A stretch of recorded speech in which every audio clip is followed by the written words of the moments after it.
জুলাই সনদ আইনের ভিত্তি সহ ৫ দফা দাবিতে যুগপৎ আন্দোলন করছে জামাত সহ কয়েকটি ইসলামী দল। একই সঙ্গে একক ভোট ব্যাংক তৈরিতে দলগুলো আসন সমঝোতা নিয়েও বেশ তৎপর। নির্বাচনে তাদের মধ্যে কিভাবে আসন ভাগাভাগি হবে তা নিয়ে চলছে নানান আলোচনা।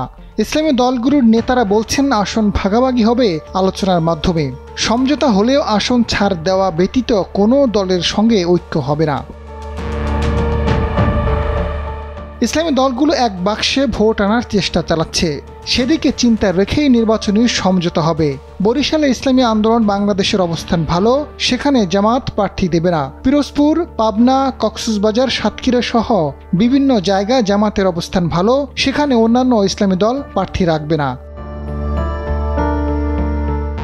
ইসলামী আন্দোলন বাংলাদেশের মহাসচিব অধ্যক্ষ মাওলানা ইউনুস আহমেদ জানান, সমঝোতার ক্ষেত্রে কোন আসনে কোন দলের সাংগঠনিক শক্তি মজবুত, জনশক্তি বেশি, প্রার্থীর মান নজরে রাখা হবে, সাংগঠনিক শক্তি কেমন সেটা দেখা হবে, জনসমর্থন এবং সমাজে তার অবস্থান কেমন সেটাও গুরুত্বের সঙ্গে দেখা হবে। এসব বিশেষ বিবেচনা করে সব দলের মধ্য থেকে প্রার্থী দেওয়া হবে।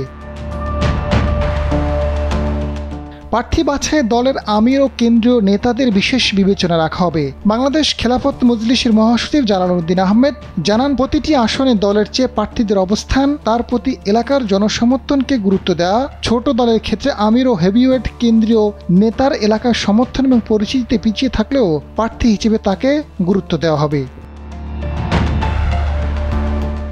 আসন সমঝোতা নিয়ে জামাত ইসলামীর কেন্দ্রীয় সহকারী সেক্রেটারি জেনারেল মাওলানা আব্দুল হালিম জানান, আসন সমঝোতার বিষয়ে আলোচনা আছে। সবার চাহিদা গুরুত্ব দিয়ে আসন নিয়ে সমঝোতা হবে। সবাই তাদের অগ্রাধিকার এলাকায় প্রার্থিতা নিশ্চিত করবে। তবে এটা নিশ্চিত হয়ে যাবে সব দলের প্রার্থিতা প্রত্যাহারের পর।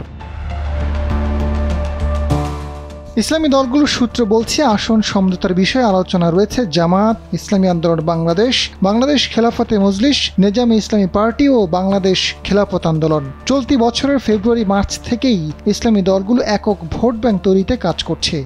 তবে মাওলানা মামুনুল হকের নেতৃত্বাধীন বাংলাদেশ খেলাফত মজলিস, বিএনপির সঙ্গে নির্বাচনী সমঝোতার বিষয়ে নানা গুঞ্জন রয়েছে।